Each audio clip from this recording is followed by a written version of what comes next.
Março se comemora o Dia Internacional das Mulheres, mas eu penso que é um mês para refletir o verdadeiro papel da mulher na sociedade. Por isso, eu convidei a escritora Odete Silva Dias para conversar um pouquinho para a gente e dizer como que ela, como mulher, pode contribuir na sociedade, o que ela pensa dessa data e principalmente o legado dela que está aqui escrito nesse livro. Obrigada, dona Odete, por aceitar o convite e vir até aqui da janela.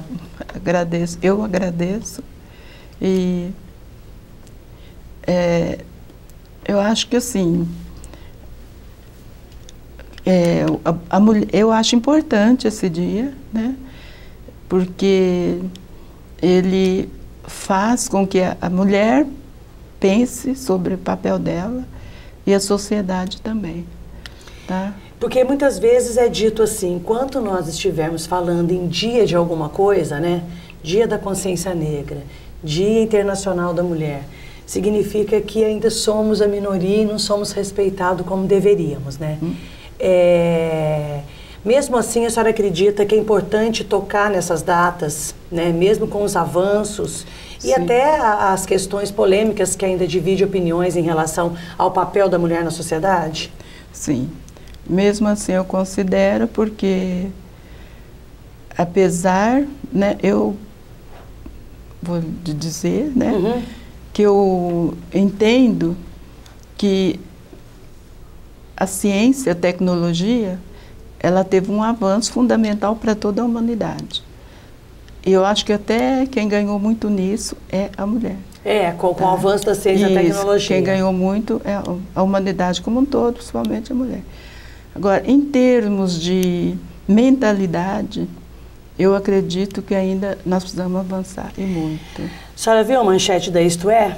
A manchete da Isto É dessa semana coloca que a ONU fez um estudo que de cada 10, 7 mulheres serão violentadas durante a sua vida. Então, assim, é um percentual muito alto ainda, né? Então, nós estamos falando que a mulher alcançou determinadas posições, né?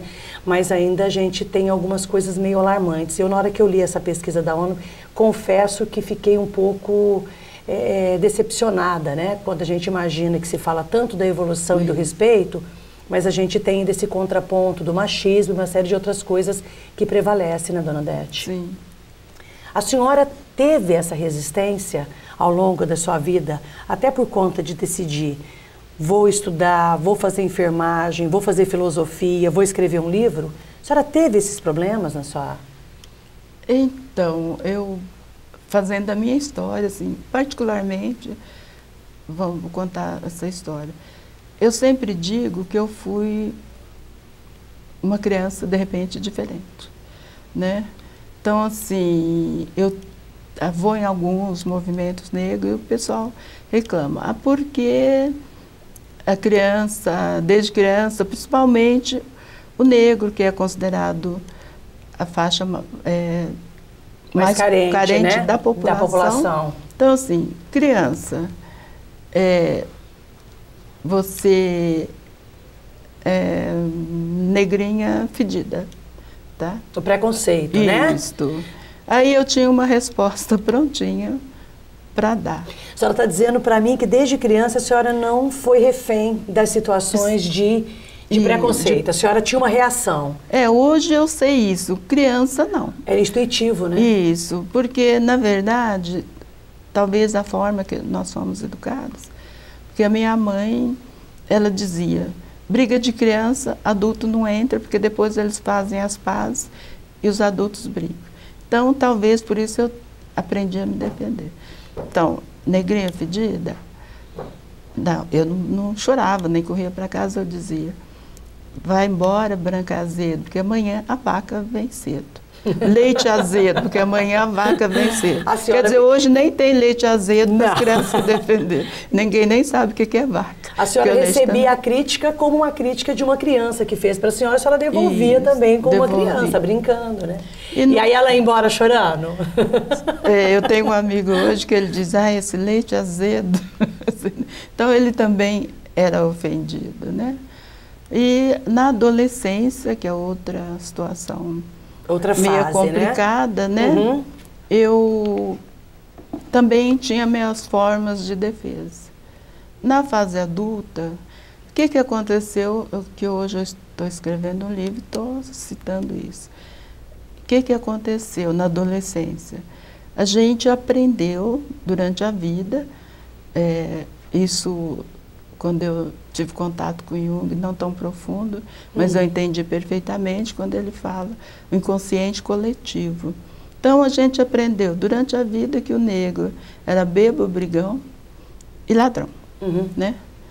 Quando eu tinha mais ou menos 14, 15 anos, nós mudamos de Franca, eu tinha uns 13 anos. Sua família é toda de Franca, você está me dizendo. Isso. Todas da área rural de Franca. Isso.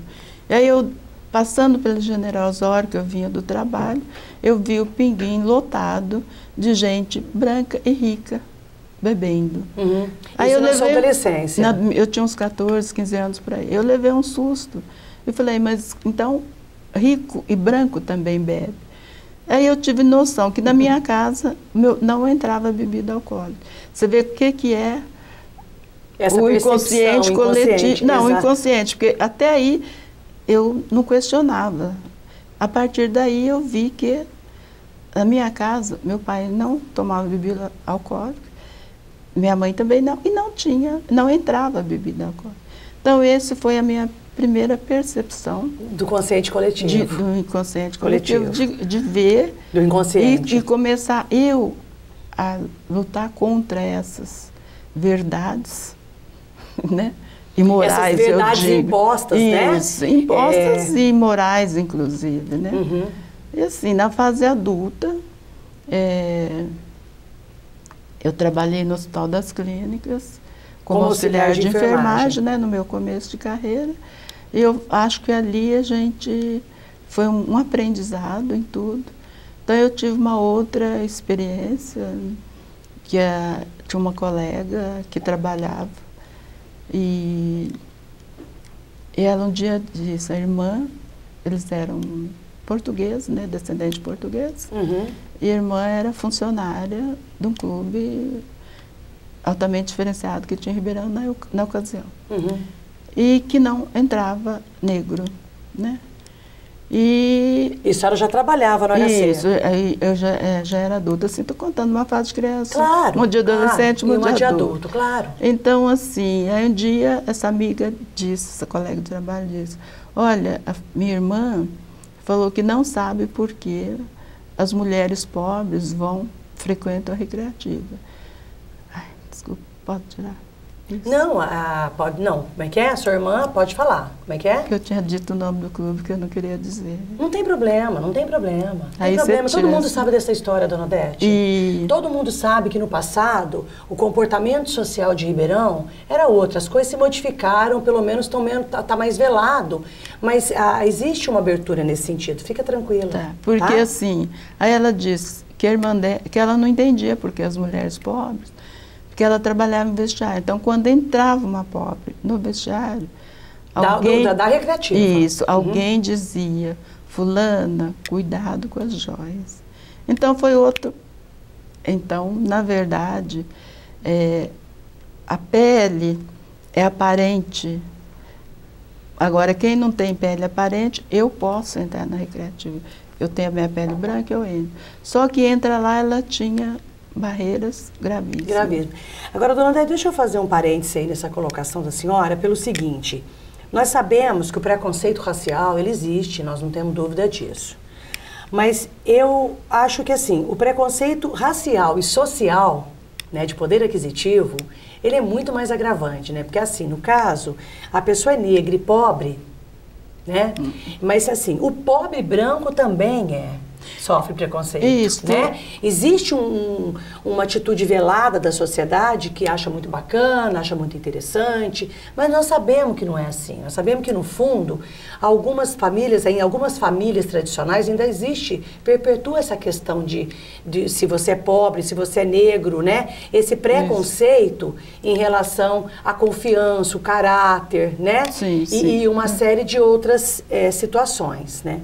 Mas eu vejo que a senhora veio trilhando, a senhora é uma pessoa muito tranquila, muito calma, e conseguiu chegar a cursar enfermagem, né? Sim, a senhora era auxiliar, a senhora fez o curso de enfermagem. Depois a senhora especializou-se em administração hospitalar aqui no UNAERP, é isso? Isso. E a senhora fez filosofia no Claretiano de Batatais. Isso. Tá? Tudo isso é uma relação direta com a sua vontade de conhecer ou a resistência por conta desses preconceitos fez a senhora ter vontade de se preparar para produzir o livro e contar um pouco da história e mostrar, né, essa história do inconsciente coletivo, trazer isso para sua obra? É uma história, assim, digamos, bem comprida, porque eu teria que reportar novamente para falar do livro, a infância, né? Porque eu tive, segundo meus irmãos mais velhos, porque eu sou dos últimos filhos. Quantos irmãos? Minha mãe teve 8 filhos, 8. né? E eu sou antepenúltima, então eu sou dos últimos filhos. Então o que aconteceu? Os primeiros vieram da área rural, não frequentaram a escola. Os mais velhos. E os mais velhos. Só os últimos que tiveram essa oportunidade. Não quer dizer que, na época, já tinha abertura, obrigatoriedade para o primário, né, que era para o primário, que ia até 4 anos de idade, a obrigatoriedade. Isso não quer dizer que a gente tinha noção, mas a minha mãe tinha noção da necessidade da escola. Tinha. Isso ela tinha. Então, o que a minha mãe tinha noção, apesar de ser analfabeta? De que ela queria que eu tivesse uma filha enfermeira, uma filha professora, porque naquele tempo ensinar a educação. Era professora, o mais importante que a minha mãe conhecia. E mais no final da vida dela, um pouco mais, ela gostaria que meu irmão fosse um vereador. Então minha mãe teve esse sonho. Política. E isso ajudou para chegar. Então o que acontece? Eu sempre questionei muitas coisas, sabe? Desde criança, na verdade. E quando eu cheguei no Hospital das Clínicas, eu vi que existia, que a vida não era tão fácil assim, só porque o indivíduo de repente era branco, e que era uma luta. E eu me apaixonei por enfermagem, eu falo que eu tenho paixão graças à enfermagem, tudo o que eu vejo, o que eu sei foi... Porque ali a senhora aprendeu a lidar com o humano, com o humano, né? exatamente. Independente da cor, Isso. da raça. A pessoa, na hora que ela está naquele sofrimento, a gente quando entra em lugares como o hospital, por exemplo, eu acho que a nossa sensibilidade, existe um alerta intuitivo em que a gente fala, meu Deus, né, quem sou eu para julgar e das diferenças do outro? E a senhora começa a entender. E sua mãe era uma pessoa analfabeta, mas sábia. Sim, a minha mãe foi, hoje eu sei que ela foi uma sábia. E foi depois disso que eu resolvi, depois de 6 anos, 7 anos na faculdade, que eu resolvi voltar a estudar, porque aí eu vi que não tinha nada a ver. E aí a senhora foi fazer então enfermagem. Eu fui fazer a faculdade de enfermagem. Que foi a minha paixão. Quer dizer, num determinado momento da vida até surgiu assim, meu Deus, é muito difícil, né? Passar por esses obstáculos do preconceito, tudo. Mas depois que a senhora foi trabalhar no hospital, a senhora percebeu que era possível dar mais um passo. Isso. E terminei a minha faculdade, trabalhei. Aposentou? Aposentei. E como eu trabalhei muito com ser humano, acho que eu tinha muito problema, eu gostaria de ter feito psicologia. Tá. Mas, assim, num determinado momento, eu resolvi, lendo um livro, né, que eu achei na banca, Santo Agostinho, e eu li Santo Agostinho e resolvi fazer filosofia. A senhora vai me contar essa história a partir da filosofia depois do intervalo. A gente vai chamar o intervalo, a gente volta e a senhora continua nessa história da filosofia. Tá bom? Muito bem.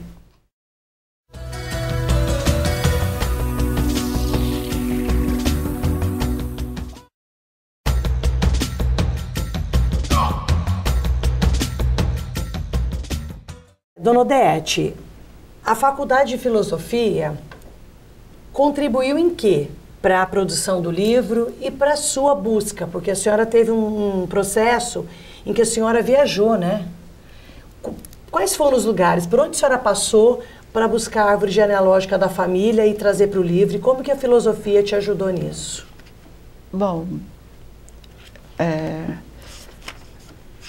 eu digo sempre, porque eu não trabalhei em filosofia, eu digo sempre que a filosofia foi o presente que eu me dei, né? Que ela complementou tudo que eu aprendi na enfermagem. Então, assim, foi um casamento perfeito para mim, apesar de eu não ter trabalhado em filosofia, tá certo? Contribuiu, né? Aqui são seus pais. Aí são meus pais. Tá. E essa história da senhora sair aí em busca da história da família, Sim. como é que foi isso? Assim, na verdade, quando eu comecei a fazer a história da família, acho que eu já comentei, eu perdi 2 irmãos. Quando eu tinha o caçula da minha casa, ele nasceu, eu tinha 9 anos de idade, né? E naquele tempo, a mãe, o mais velho cuidava do menor. Então eu tinha uma irmã de 21 anos e ela que cuidou de mim de nenê. E eu, aos 9 anos, cuidei do meu irmãozinho, tá certo? Então, assim, são as 2 pessoas que eu falo, que eu digo hoje, assim, psicologicamente, era minha mãe e aquele era meu filho, tá? Porque E a minha irmã se casou no dia 30 de outubro e faleceu no mesmo dia do casamento. Olha que E o loucura. nenezinho faleceu 3 meses depois. Então eu perdi mãe e filho, tá? Então eu entrei numa fase assim de inquietação, de busca, tá? A vida toda. Quando eu aposentei, eu resolvi entender o que tinha acontecido. Porque como a gente era criança, as pessoas diziam, Deus que quis. Deus que Você quis. entende? Então eu não tinha resposta. A senhora disse no começo que a senhora, quando criança, já tinha uma inquietação. Quer dizer, essa inquietação permaneceu. Isso. E quando vieram os problemas... E aí a senhora, então, decidiu ir buscar... Sim, para saber que foi a isso? História da minha família, tá certo? E como aí, foi isso? O que aconteceu? Por isso que eu falo, o avanço, né, da ciência. Ela teve um problema cardíaco e ele teve uma doença infantil que morreu assim. Eu não lembro ele doente, né, porque realmente ele teve uma doença infantil, numa epidemia que deve ter acontecido na ocasião, e ele morreu. Entende? Então, assim, quando eu peguei... Aí, quando eu refiz a nossa história, eu disse, e por que não fazer da família? Aí eu... Para poder entender, né, a origem, voltei, né, a sua origem. A todos os meus primos, né, e refiz a vida de cada um. Então, mas a senhora não me falou ainda como é que a senhora fez? A senhora foi viajar? A senhora foi, ou a senhora fez o contato? Não, como é que foi esse contato? Por exemplo, foi pessoal? O contato foi através de telefone, pessoal, tá? A senhora foi até a África? Não, a África é outra história. Porque fazendo pesquisa, a gente começa a conhecer outras pessoas. Eu conheci uma professora, doutora Maísa de Franca, que ela trabalha com a história do negro naquela região, da população ex-escrava, a geografia da população ex-escrava. E eu aprendi com ela, estudei com ela, que a população negra daquela região eram oriundos as nativas do sul de Minas Gerais. Que quando, aí também vendo a história, eu vejo que quando acabou o ciclo do ouro em Minas, muita gente se deslocou para São Paulo e trazendo seus escravos. Então, assim, segundo ela, essa população era oriunda do sul de Minas Gerais. Segundo, os imigrantes, né, os que vieram, eram de Congo, Senegal e Moçambique. Então, o que acontece? Depois de ler toda a história, eu resolvi ir à África para não... Porque às vezes uma pessoa, mas você foi à África para encontrar parente. Não existe isso. Eu fui à África para ver, dentro da nossa cultura, nossa negra, o que tinha de semelhante, digamos. Claro, tá? foi fazer uma análise do lugar de onde é a origem de toda a raça, para ver se tinha alguma né? semelhança. Então, o que que teve? Realmente, assim, o que que teve de semelhante na alimentação, por exemplo?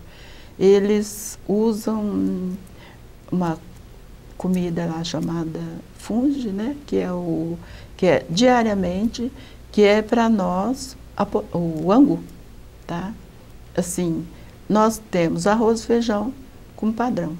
Eles têm o fungi, que é almoço e janta.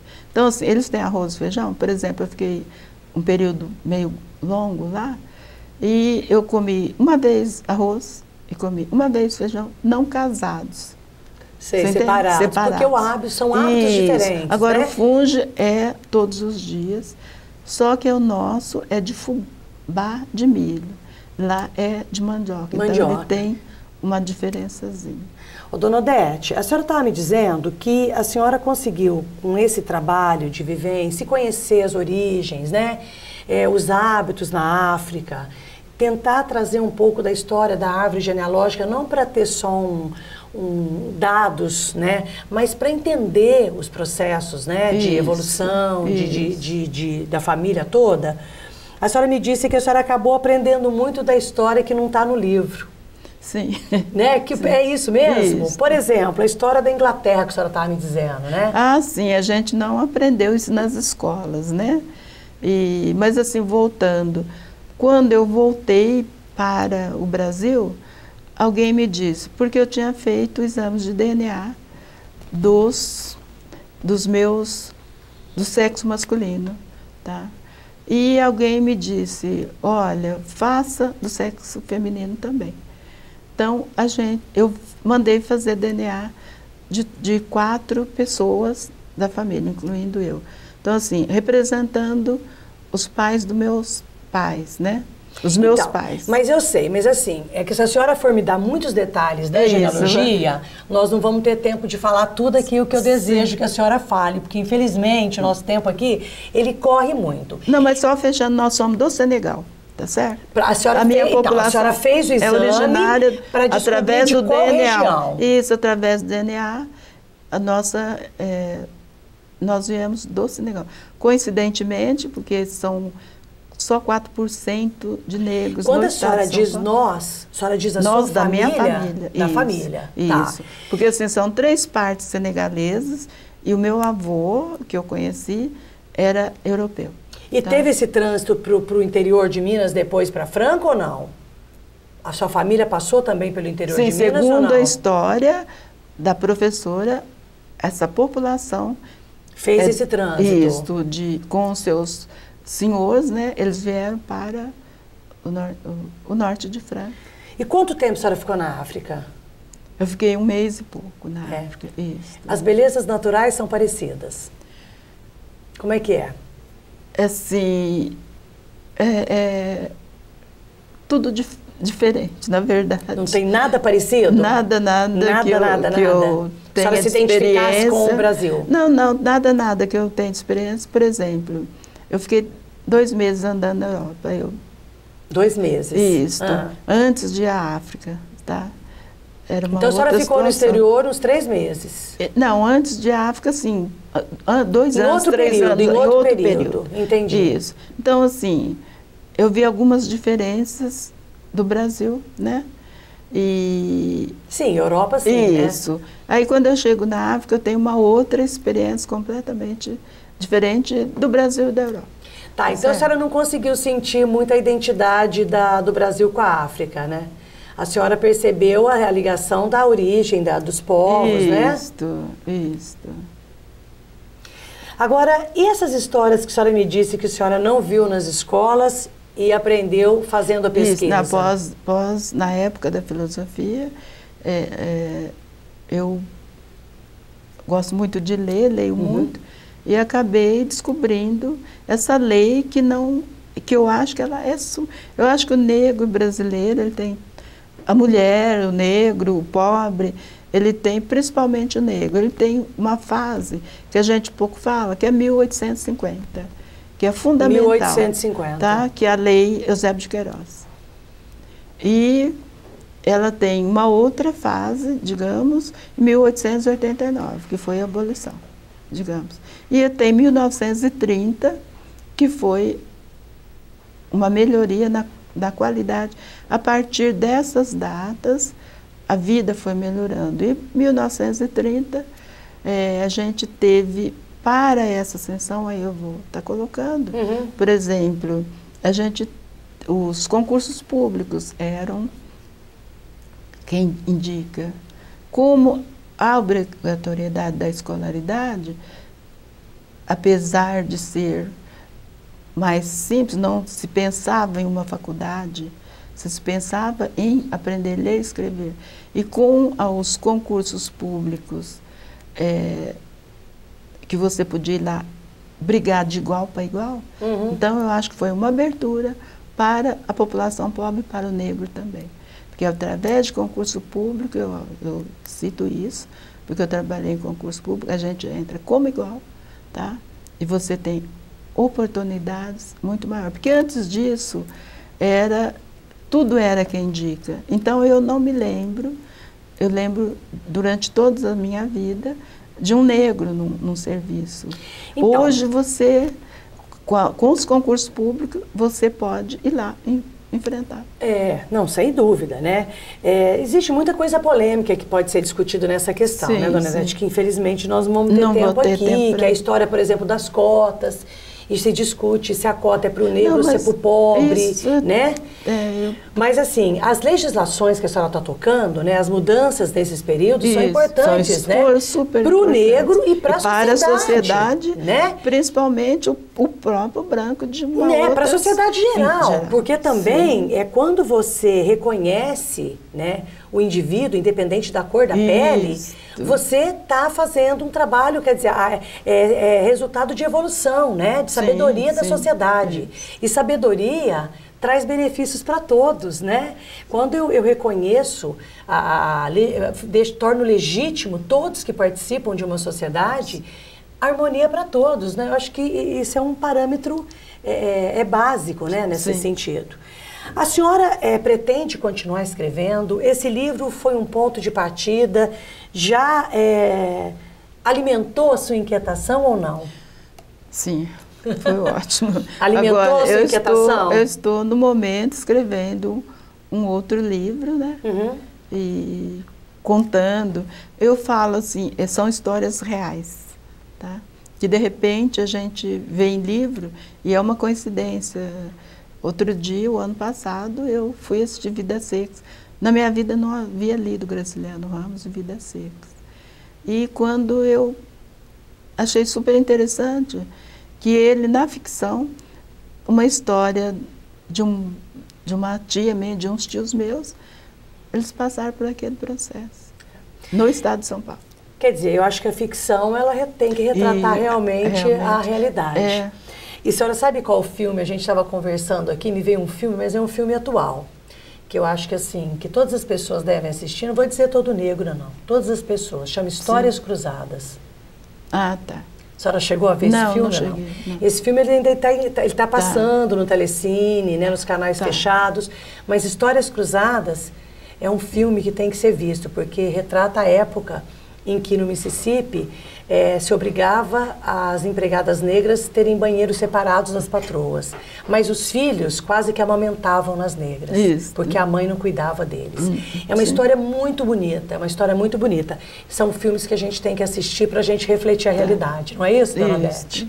Dona Odete, o tempo passa voando. A senhora viu que às vezes eu fiquei até assim, porque como a senhora é mais tranquila para contar e o tempo ele é mais ágil, então às vezes eu não pude ouvir com tantos detalhes a sua história e que acho que merece ser ouvida.